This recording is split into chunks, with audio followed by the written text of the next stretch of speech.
The cornered A. Raja desperately now trying to change his strategy. First, he blamed the Prime Minister and the former Finance Minister yesterday. Today, he's done a U-turn, softening his stand on the Prime Minister, instead blaming the media.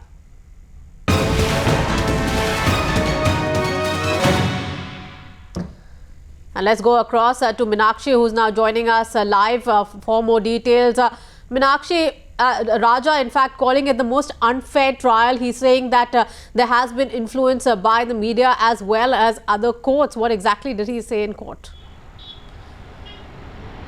Yes, indeed. Raja's counsel at the outset began today's proceedings by sharply criticizing the role the media has played so far, saying that some of the observations that the media has given to yesterday's proceedings were completely unwarranted. Raja's counsel stated emphatically that he was really not accusing anyone, be that the Prime Minister or the then Finance Minister, but merely defending himself. And as the Defence Counsel went on, several points came forth and largely was the Raja's contention vis-a-vis trying to completely puncture holes into CBI's story with regards to the conspiracy aspect, the forgery aspect and the cheating aspect. He has highlighted a certain point during his arguments where he is questioning CBI's intention itself with regards to Unitech, saying that he was no fool to have granted Unitech license on the 24th and then go on to grant a license to Unitech's competitor on the very next day, which is the 25th of September 2009. So where is the quid pro quo, they asked, trying to completely trash CBI's contention with regards to conspiracy. Later in the proceedings, Raja has also taken the name of the then Solicitor General, now Attorney General, Ghulam Banwati. Ghulam Banwati, mind you, is a prosecution witness in the case.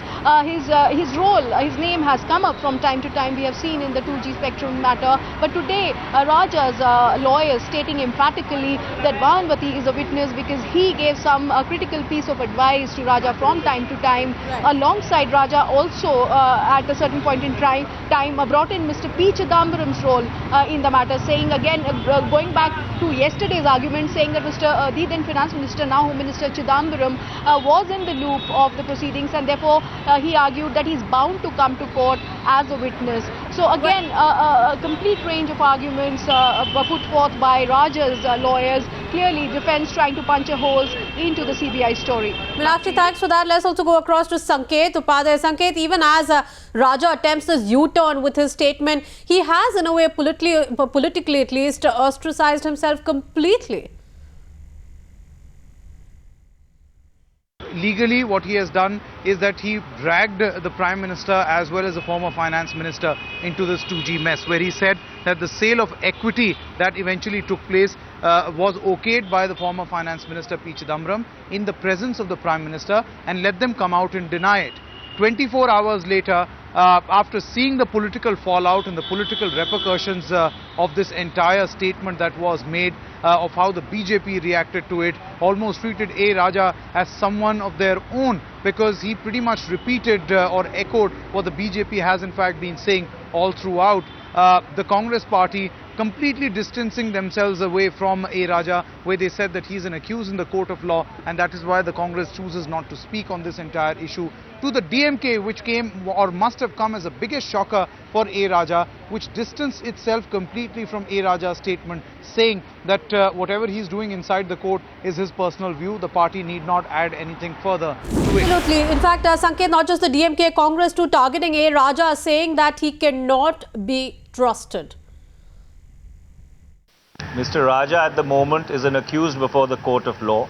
Mr. Raja is not a member of the Council of Ministers, and I think unnecessary reliance upon the arguments of an accused in a court of law only serves to vitiate the democratic process. And I can only remind you about the statement which I gave earlier, that if the BJP decides to make a song and dance about one part of Mr. Raja's statement, then the other part of his statement squarely indicts Mr. Atal Bihari Vajpayee also.